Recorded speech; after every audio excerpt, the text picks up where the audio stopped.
So an alternative backplate that we have is called our ring backplates, which have a thread on the inside face.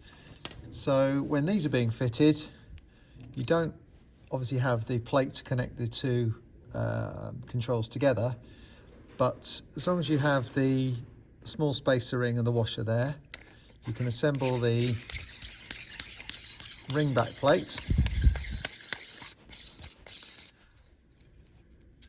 Make sure that's nice and tight so you can still remove that without unscrewing it. So with that ring backplate, you can actually, because it's threaded, you can actually just apply silicone sealant to the back of the ring plate and push that in place over the hole in your tile that you've cut.